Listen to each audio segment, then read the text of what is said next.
why don't you tell us the story of Eknath? I have told so often, brother. Once only I heard you say it. But there was something Eruch had asked Peter and Richard to remind. Yeah, what was that? We were talking about it and we've forgotten what it was. Very good.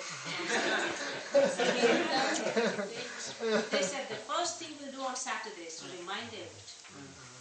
No, it's a good thing we forgot, and it relieves him a bit of it. Eruch would ask them to remind you of something. Something how Baba plays tricks on us, you see, and when he wants somebody, when he summons somebody to his presence, he wouldn't hesitate even to put his foot on the tail of the rat, you see, as I said to you. You remember that now? So we have got good instances of that. We were talking about something to do. I said later on, now it was 5:45 last time. You said it was a long... It takes some time and all that. Yeah, I remember that. I'm younger than you all are.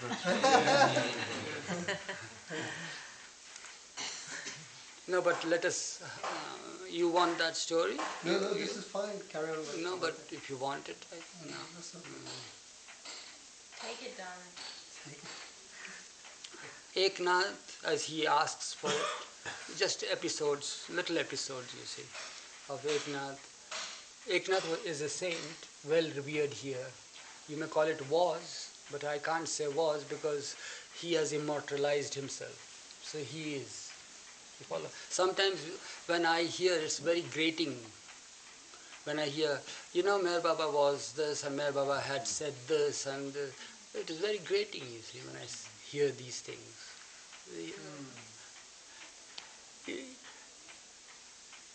Yeah, it is. He's always. So you can't talk in terms of God was.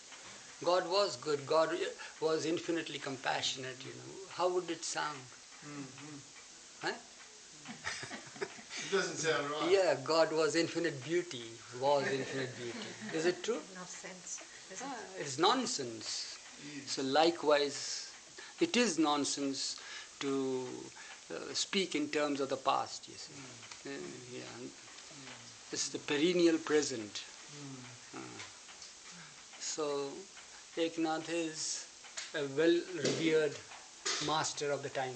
He's few miles from here, but he is revered and remembered for two things: for his honesty and for his nature, which remain totally unperturbed, whatever be the circumstances. He is remembered for many things, but these are the two things that shine out. Honesty, the purpose that he was given the high post and position, as I told you, at the time of the Mughals, as the treasurer of the treasury. What do you call in English? Chancellor? Chancellor, yeah. Exchequer, yeah, Chancellor, yeah, Exchequer. So that's how he was. And there have been instances, if you remember, will you please correct me, because so many years have passed by and so many saints, you see, have crossed my path, that I forget now who are who, So, okay, but remember this also, check on this point, that one day it so happened that there was total famine. This whole area, Deccan Plateau, has been seeing the vicissitudes in climatic conditions and weathers and all that. Time and again there will be a lot of famines, and so at his time also there was like that. And not only he had the hold over the treasury, means the funds and all that, but also the barn, the granary. He was in charge of the granary also. Who? Eknath, of whom we are talking now. So he, of course, he being the exchequer or whatever you call it, his permission is needed to open the barns and give out the grain and this and that and all that. Of course, he had his assistants and all that, but I'm talking of a time when there was total famine and people were hungry and getting famished for quite a few months now, and they didn't know what to do. So they all approached him And he says, sure. Why? We have got our grain stocked in the barns, in the granary, and let the granary be opened and let them have as much as they want. Because how is it possible for you to have the monopoly of the waters of the sea, you see? The sea is meant for all. You know, have as much water as you want. Who is going to stop you from there? But there are now the monopolies called the, what do you call? Cartels, the international, National... multinational corporations. No, not that. But you have this sea belongs to me for so many miles or this or that. You know, what do you call Territorial that? waters. Territorial waters and all that. But at that time, of course, it is, because the countries have come into existence and all that sort of thing. But really speaking, who has hold over the sea? So likewise, who has hold over the grain that the Lord bestows upon us? It's His bounty that we enjoy. So open it and let it be looted. So that's how He got the whole granary looted, you see. And while this was being under process, the word reached Delhi. So this is happening. And there is nobody to check this man. So sure enough, messengers came immediately and post haste, and they stopped and says, what are you doing here?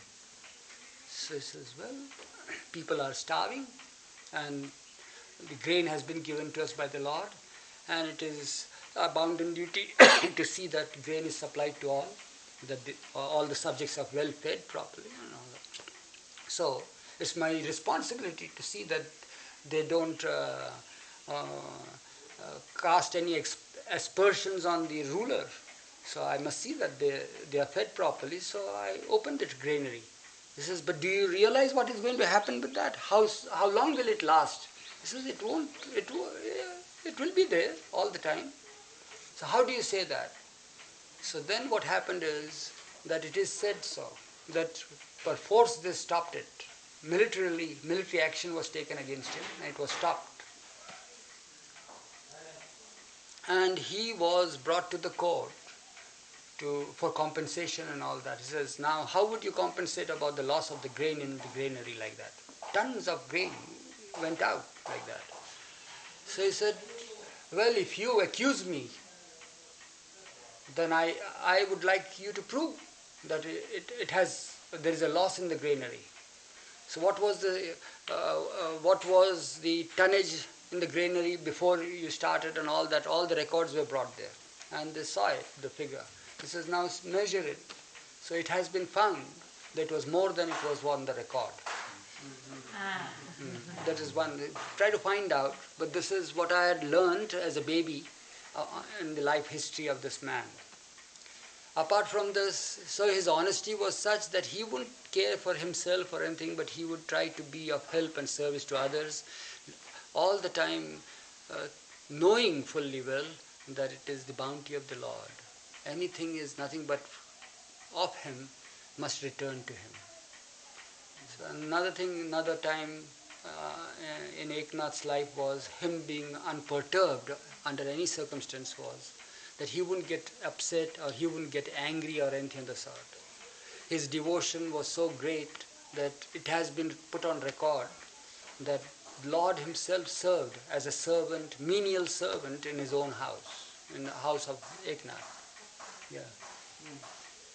So he used to serve there for quite a long time.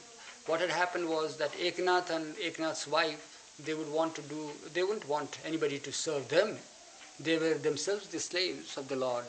So, but then what happened is with the passage, age is such, you see, you need somebody to help you out. So likewise, Eknath would be so engrossed in his work there, government work and all that, and poor wife would be left there to sweep the place. They had a nice house and all that. But who is going to do all this? You see? So she would always try to tell him. So he says, well, I will come and do it. So he would come back from his office after holding such a high position. He would sweep the place and all that sort of thing. So she would all the time feel helpless as to what will happen ultimately. It so happened one day, a certain one comes to their house when he is not there, when Eknath is not there. and said that, well, he falls at the feet of this old lady and says that I am an orphan and I have no house to live and I don't know, nobody accepts me and I feel like working with you and please accept me, become my parents, you know. I would work here, do whatever you tell me to do and I will do it and all that. So that's how, when Eknath returned from his office, he found a young man there, a teenager. So he says, what is this? Who is this person in the house? So he says, well, he came on his own and he's an orphan and he needs some work. He wants us to support him. So Eknath did not object. He says, all right, if he has come here for support, it is our bounden duty to support him. So we have him here. At that time he had not become perfect. Yeah. He was progressing. His devotion was great and all that. So his devotion reached that height when they totally were relying upon the Lord, totally depended upon him. So this young man was working there and every now and then he would be called by the woman, you see, and says, do this, sweep that, you haven't cleansed the vessels yet, you haven't filled it with water. At that time water was not, there was no internal plumbing or anything, one has to bring water from the well and all that. So all this they used to do and now they depended upon the boy, at least the woman depended upon the boy. So every time it would be like that. So one day it so happened, 10 years passed by, the boy was working, young man was working there, of course he's growing older also in age himself. So a stranger passes by on the roadside while this young man who is cleaning the vessels, you know, have you seen how Indians clean the vessels with earth and water and a basin? Yeah. In the village you saw. So what happens is that he is there and cleaning the vessels there and the stranger passes by and looks there and he rushes to him for prostration. He wants to prostrate before him because he was a saintly person, you see. He immediately recognized the Lord working there in disguise. So this young man immediately took to his heels. He was recognized.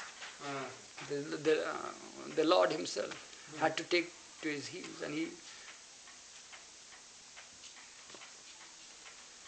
and that's how she started calling out his name for some other errands and no response. So she comes out, where has he gone? The man is standing there, says, have you seen a young man here? He was working here, where has he gone? So then he tells her, how blessed you people are. Do you know who he is? Yeah, Kathy.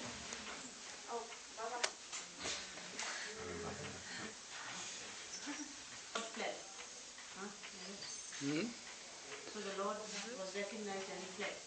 No, he became invisible naturally. Didn't really, I was just saying. So that means that form that he had assumed and worked there as a young man was no longer. So naturally she came shouting, she was calling out for him and no reply, no response. So she came out to find out what has happened to him, where has he gone all of a sudden. So the man who was standing there says that, have you seen the man here working here? Where is our boy who was working? He says, did he work with you all? He says, yes, he served us. She says, how blessed you all are. Who are you people? The Lord himself was serving. He was the Lord. And then that's how it was told to Eknath when he returned. And since then they missed him and all that sort of thing. And that naturally goaded him towards deeper and deeper devotion for the Lord. He was restless now. He didn't know what to do. That the Lord himself served him in the household. What a despicable person he is for the Lord to stoop so low for their sake and so. So he totally devoted since then towards more deeper devotion for him and all that. That's how it was. Is it an Eknath story? A story about, what is it, someone trying to get someone else angry? And Yeah, the same one. Yeah. So we'll continue when they come. She, what do you call, who has not heard. What's her name? Faith. Yeah. Eruch is going to illustrate. No. What I was saying is that there are so many such good stories about To what lengths he'd go. Yeah, to what lengths he goes. Just as we have the story about a person who wanted to have some reading material in the library, and he was fond of philosophy and metaphysics and all that sort of thing.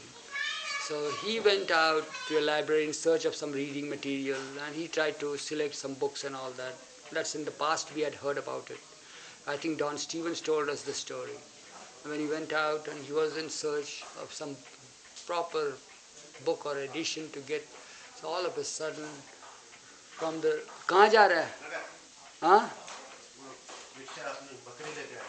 जा जा जा जा So all of a sudden, while he was scanning through all the volumes and all that, and something fell on his head. A sharp knock was there, and the book that fell on the floor was God Speaks. You see. And then he picked it up and read it, and then came to Baba. Who is that? Who is this person? Pardon? Who is this person? Don Stevens had told us about him. Yeah. Remember that This is story? all. No, not No. Lal. That story of the fellow who got the kick, the fellow in New York? Ah, yeah. That's a great story. That But I told you all about that. These Spanish people had come here just now. Eduardo's cousin. Eduardo's cousin was here. Anna Christina was here. You met her? They were here. You were No, not I here think at they the time? left just before we got Oh, I see. So that cousin who had come here, I told her that story also, because Eduardo told us the story about. Were you were not here when I told that story, Peter? No? I think so. Okay, then now mine will repeat it. Antonio was here, I think, at that time.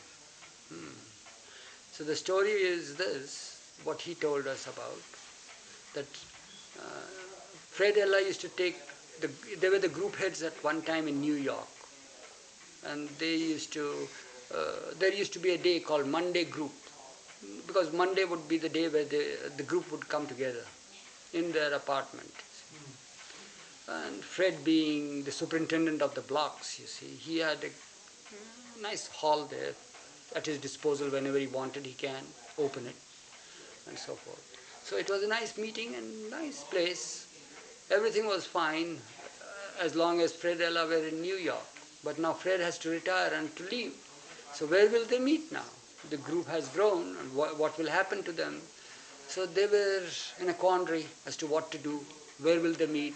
What will happen? So Fred Ella, trying to comfort the group, said that Baba doesn't need any mansions or halls or anything of the sort. You all can sit together and talk about him, go to parks, sit under a tree, or hold group meetings in your own homes and apartments. What is there in that? There's nothing.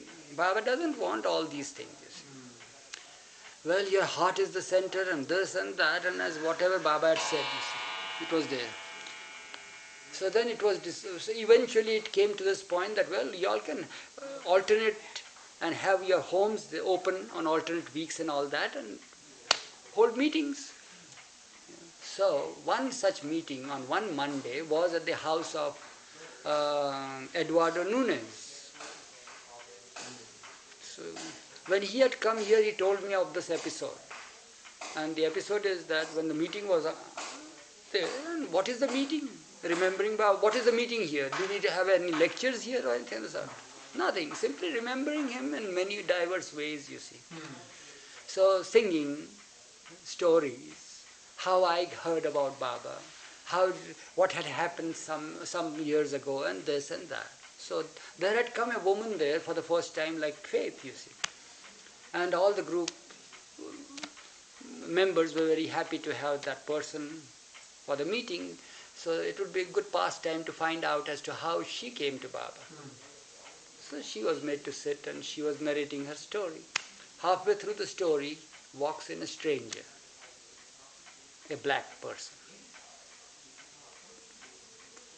And Eduardo watches this. His wife was the Lisa at the time.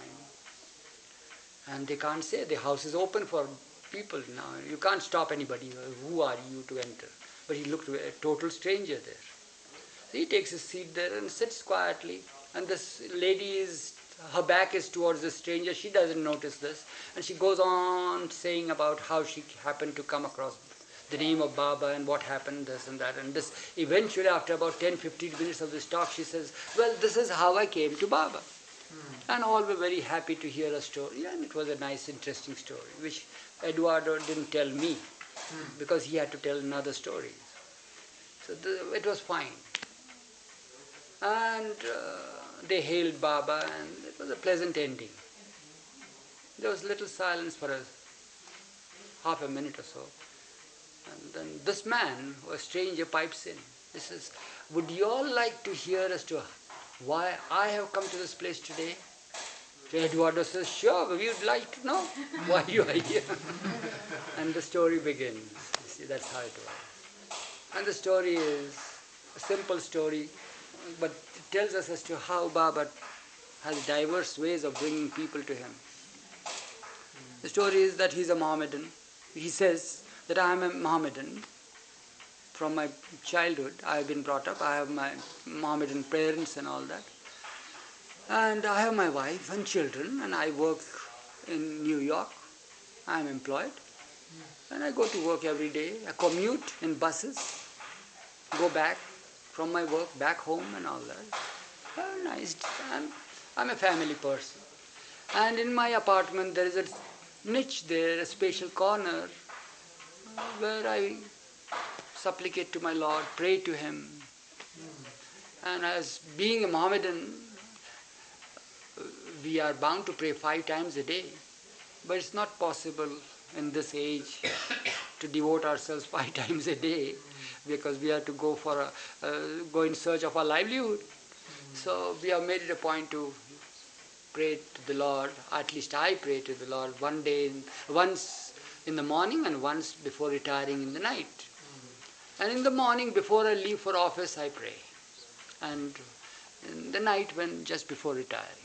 But then the niche, you see, that is there, that has been created, it makes me face the direction of Kaaba. That's important for the Mohammedans. So one day I was praying, a fortnight back, 15 days from now, I was praying to my Lord as usual. And we have to stand up and put our thumbs to the ears and pray and this and that and all that, and then bow down halfway, full, in total prostration and so forth. I was totally bent, you see, putting my forehead on towards Kaaba. All of a sudden I get a kick on my fanny and I'm thrown off balance, you see. So I fall down. But that infuriated me. In my own house, a stranger comes here and kicks. Nobody of my family would want to do that while I'm in prayers. And who could he be? So I was so angry, so infuriated with this. And I looked back, you see, and I was awestruck. And I saw a man radiant in white. And he was standing there with great authority and says, I am not there, pointing to where I was bowing down. I am not there, I am here, and pointed towards himself. And I was terrified, awestruck, you see, with his authority and divinity and radiance. And I looked, all that anger and all that I had in my mind to get up and give him a tight kick too in return. All that just vanished, you see, was washed away. All of a sudden I got up and I was looking, and then gradually faded out. I got up. I didn't know what to do, what to say. He vanished from my sight. But his impression, his being there, just was there and confused me totally. Confusion, why? Because I was sincerely devoted to my Lord Allah, praying to Him as was the injunction that we have to face Kaaba and do it according to the tradition. And what I find is that he says, I am not there, I am here. So who could he be? Was he Allah himself? Or was he a Satan? Or what can it be? Who is that person who can do such a thing to me? Confusion. As an ordinary man, I was confused. Days together. I went to my office that day, where I work, but it was confusion. I returned, confusion. That figure was standing there in full authority. And I was confused. All the time I was confused. For the past 15 days I was confused. Till this evening while I was returning, commuting back home. While I am sitting in the bus there and thinking about what had happened and who could he be, all of a sudden, to my amazement, I see the same figure again. And this time it was a portrait behind a pickup van. And I jumped from my seat and started shouting, "Stop, stop, stop!" And I ran out to jump out. And I jumped out of the running bus, you see. And I ran towards the direction where the pickup van was going. Luckily for me, it stopped at a distance because of the signal. I ran there and caught hold of the driver and says, "Who is standing there at the back of your vehicle?" He says, "Nobody." "Who could he be?" He says, "There is a picture there." "Oh," he says, "you mean the poster?" He says, "Yeah, that's Meher Baba." "Where can I find him?" So he immediately took a paper and wrote down the address and handed over to me. And then I came here. This is how I came here. So find out from these people. Then we had a talk and all that about Baba. But this is how it happened. Was that the chap that drove the van? George McEwen. George McEwen, yeah. He came here Yeah, when he I was came. here last. He was saying he saw the light and curly grey hair. Yeah. Ah, He's George McEwen. He always used to do that, carry posters and all that at the back of his van and all that.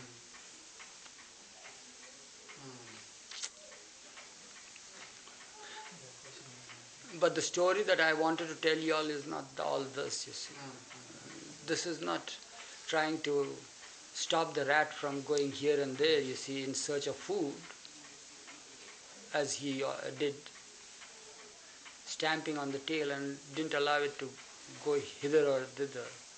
So the story is some couple of years back, I don't know when it was, because time, flies. There's nobody here who can remind me. When did they come? Maria Popo, some woman came here. Were you here at Last year. Maria? No. I think so. Yes, last year. Was it last year? Beginning. No, it When was. was It it? was. She was staying at your place. Yes, and it all took place New Year's. It was Day. New Year's, which So it must have been 1979. 79 New Year. 79, New Year's Eve. 79 New Year's Eve. Last year was it? That's too far back. Then you must be here. Yeah, but which story? Portly woman, Maybe when I hear the story, I'll whose son was the vice president of Chase Manhattan Bank and all, London. No? Not yet. Okay. So it was at that time, you see, that occasion was that. So she must have come, say, about 26th or so of December. No, she must have been here for soon after Christmas. Eh? Yeah, she came before Christmas. Before Christmas, yeah. But how can it be she came before Christmas? Why? Because it was eve of New Year, then Yeah, so after Christmas, after whatever Christmas, it be. whatever. Yeah. It was So a then, couple of yeah. days after Christmas. So what happened is that she's here, she enters this room, nice portly, very good lady, but continental, and she comes in, people are here, and I get up, I said, yes. So she is very happy, and I said, yeah, come inside, welcome, Jai Baba, and I embrace her. And then I said, well, I'm Eruch. So she says, I'm Maria Popo. I said, oh, Maria, come inside. Here is Baba is sitting there and this and that, as usual. So I introduced her to Baba's seat and all that. She was very happy and all that. So I inadvertently blurted out, I said, I'm sure now you are happy here. After taking her around. He says, I'm not at all happy. in a continental tone, I said, you're not at all happy? What's the matter then? You should be happy here that you have come. because it was very embarrassing for me. The answer she gave was. So I said, what is the cause of your unhappiness? So then she gives us this story out, which we didn't know. And she says, oh, how I wish my son were here. I said, is he a Baba lover? She says, sure, he should be. So then I said, but is he in India? She says, yeah, he is in India. And he sent me. And he's, continental, she, Polish lady, and she introduced herself as eventually is coming from Italy or France. Dara? She came from France. France. She came from France, of course, here. But what had happened, she joined her son and her daughter-in-law in England, and they came. Yeah. So he's in India, but he wants to go with his young bride, for sightseeing in India and has no time. I said, he has no time? He's on a holiday? He says, yeah, but he's a very busy person. And then she started telling me what has happened. This says, for many years now, I heard of Baba through Anita Roger. She is herself, Anita is an artist. Roger is also an artist, although he deals with banks and all that. Roger used to, he's retired now. He's a banker, Roger was. So, France, Anita, you may have heard of the name of Anita Roger. Yeah, Anita Villa. So, through them I heard Baba's name, and it was good. And then they told me about Baba, and I was so happy I wanted to come here. But it's not possible for me to come because nobody would bring me here, and I would tell my son to come. So he is always busy, he has to be busy. He always used to give this excuse that he is the vice president of Chase Manhattan Bank and he can't get a holiday. He is very busy, he can get at the most 7 days or something like that. And that's how she started telling me. So then how did he get the holiday now, I asked. Now, because he is married and has a young wife and she wants to see sights. Sure. Same story. Yeah, same story. So I said, so both of them are here in India? She says, yeah. Then she said that we went to Jal's place, and what had happened was that they dumped me at Jal's, Jal Dastur in Bombay. Says, just do one thing, you send our mama to Meher Baba's place. And Jal himself told them. Jal is not here, others he would also tell, because these are stories connected with so many people here. So Jal says, but aren't you all going? He says, no, but we don't have time. And all the time you'd look at the watch. Young man, very fine person. When we met him, eventually we met him. So he had no time because they have to go to Udaipur. My wife wants to see the palace in the lake, you see, Udaipur Palace, the hotel. There's a place. Have you heard of that? Palace Hotel. Yeah, Palace Hotel. So we have to go and sightseeing. No, we haven't got many days. So Jal says, it won't take time. If you sit in a taxi, you take your mother, you go there and you can come the next day back. So no, but we don't have. You please send my mama. So I said, all right. So Jal gave them a card. All right, have my card in case you need me. Have it. They didn't even have the proper address. It took them a long time to search the house for them. So therefore Jal gave them the address and the telephone number and all that. So eventually, that's why they were late for the flight. And they had to catch the flight. They had not much time there, so they dumped her actually. So okay. So then they went back to the airport. Jal himself was surprised. He says, there is no time. He knew the flight times and all. He says, you better hurry up. There is no time for you. So he says, yeah, we are going. And they left. And here Maria Papa, portly lady,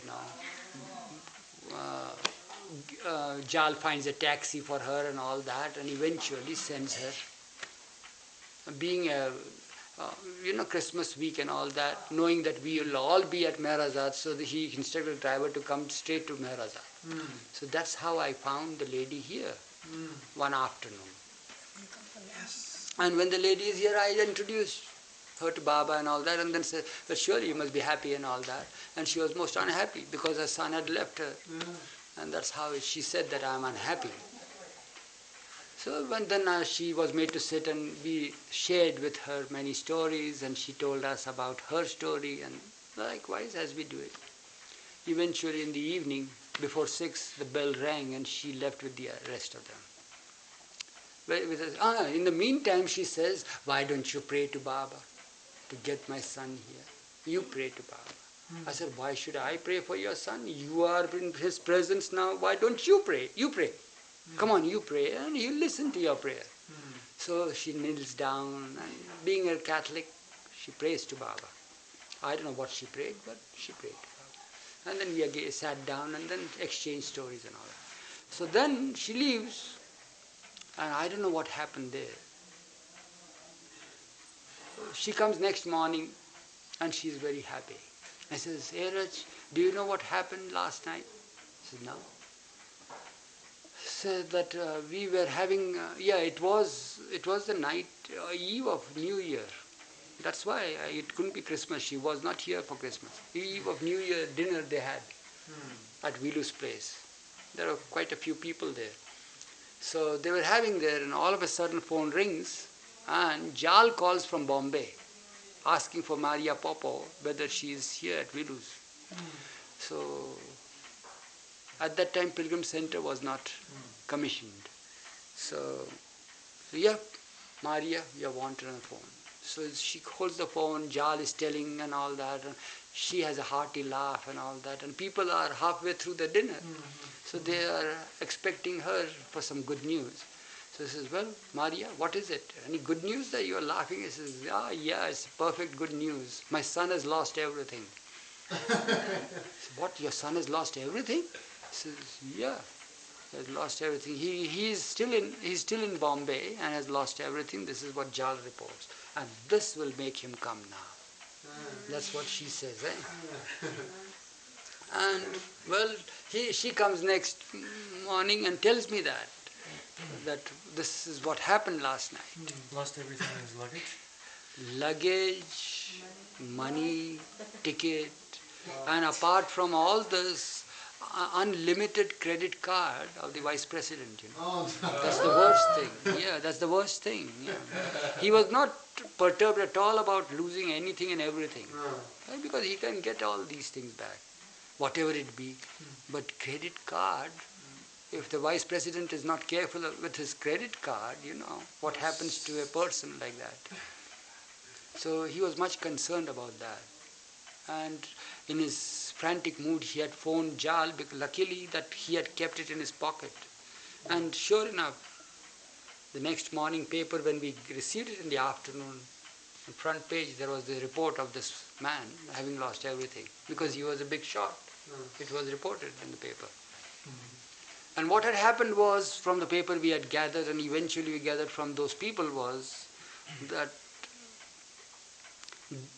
they were in a hurry to go. So the husband, as soon they left Jal's place, they went to the airport. They were in a cab. So he took the 2 suitcases in his both hands and went there to confirm his ticket, and told the wife, the young woman, I think she was American or something like that, to see to the cab driver's payment and all that. So she was carrying that huge bag of hers, you know, having everything, holding everything. And a small attaché case was there also there. So she put it on the ground and trying to fumble there for money and all in the bag to pay the bag. Somebody comes, you see, and catches hold of this bag, and not knowing, says, hey, wait. So he says, no, I'll help you, and goes further and further. So she, in a frantic frame of mind, puts the whole thing, the treasure, inside the cab, relying upon the cabman, and runs after that man. That man is lost, and here this cabman drives away with all her belongings, you see. In that was everything. So that's how it was. So she goes and rushes to her husband and says this. Then they report to the police. The police are very indifferent to it all and all that. Eventually they inform Jal. Jal takes them to the police commissioner, because holidays, you know. Yeah. Those holidays, offices are closed. So then the commissioner, Jal's sister is an advocate. a lawyer. So she went and pleaded, fired those people, the commissioners' people, and says, you are going to, the image of India is at stake now. And that's how it stirred the people, And she spoke boldly and all that, and then they took action. Immediately the man rang, and called his subordinates and says, by this evening I must have traces of these people's luggage. And so on. Because these people are in league. Yeah. The police, the cabmen, the coolies there, all these people, they are all in league. Nobody took care or anything. They were totally indifferent. Have you taken the number? And how is he supposed to remember the number? But being a man, practical person, he remembered the figures. But he completely forgot whether it is BMH, BMY or this or that, he forgot that. He says, no, this is not the number. We must have the letter. Oh, you can trace. This is no, we don't. They were indifferent totally. Yeah, they were all in league. So what happened was that this is how she spent her eve of New Year. Maria Popo, when she came here and told us about the New Year. This on New Year. Then she came on the New Year day. She received the message, Eve, New Year. At the dinner time on New Year they came here, and she was very happy, in a very jovial mood, because now this is sure sign that they will have to come here. Mother feels happy about it. And then she returns again in the evening. This is the night of the New Year. The son again calls out at dinner time. Maria Popo is there. Says, Mama, I have found all luggage and I am coming here soon. As soon as we get the luggage, you see. This is, come, and she is very happy and cheerful. What's the news now? This is good news that my son and my daughter-in-law are coming. So that's how it was. So what happened when they came? They didn't come. They didn't come. First passed away, second passed, third. And on third morning they came. And Maria was very happy to see them, and they got reunited. They sat there, you see. And naturally we asked what happened. And they told us what happened. But the worst part is yet to come. So what had happened, now the husband is telling, means the son is telling. His name was nice name. His son's name was nice. Do you recall his son's name? Fine name. So he says, Eruch, when we went to Jal's place, my wife, she was there. So she told me later on, when we lost everything, that she was looking at the picture of Meher Baba there. There's a big picture of Baba. And when Mama was trying to coax us, induce us to come at least for a day, when Jal was saying all that and Dolly was saying that, and we were saying no time, so she was looking at the picture and Baba seemed to be very displeased. To her it appeared. And when the theft took place, then she narrated this to her husband. And then what happened is that naturally they came to Jal's place saying that such a thing has happened and all that. So at that time she again looked at Baba's picture, and this time it was just the opposite. Baba was very pleased, very happy and smiling to her. It appeared to her, and she testified, she says, yes. I said, well, how do you see such things in the picture? He says, but he looked like that. This is what I experienced. So then what made you come here? So when we found the luggage then, we said that, well, this theft was particularly meant that our attention be drawn, that our mother wanted us to be there and we refused to go. And then when Baba was pleased, when our luggage was lost, it implied that we should come here when we get the luggage. So that's how it was. Sensitive people. Yeah. But he said, you have no idea about the worst calamity. Had we listened to her and come, it would have been a sweet trip for us. But the man says, Eruch, you have no idea. This is the first New Year that I spent only on a glass of water and a banana. First New Year in my lifetime like this. And the worst, then the wife says, but the worst thing was yet to come. We didn't know. We went, police commissioner informed us that your luggage is found. So we went to get them back. And when we went there, says, you can't have the possession of it. What? It belongs to us. We told you. He says, yes, but it is in police custody as the exhibition. It's an exhibit. It has become an exhibit now. Because the criminal has to, there will be a prosecution, you see. So then what will we do? He says, come when the court opens. When is the, so on, what had happened, the court couldn't be open on 1st because of the holiday. So on 2nd we went there. And the humiliation I went through, never had it been in my life. That was the day. The magistrate who held our luggage in custody as an exhibit to prosecute the criminal was in charge, but he was, when we went there, he was surrounded by prostitutes, because that was the first time in Bombay when prostitution was legalized under authority. So they had to certify, you see. So I was surrounded by prostitutes. And what a humiliation for me it was. I have learnt my lesson, she said. A sweet couple, very simple, although, but this is what happened. And mother was very happy. Maria Papa was very happy hearing all that. Very sweet family. But this is what happened. It came in paper, all this. So when he wants anybody to come, he won't allow anybody to budge here or there. He gets them by the tail.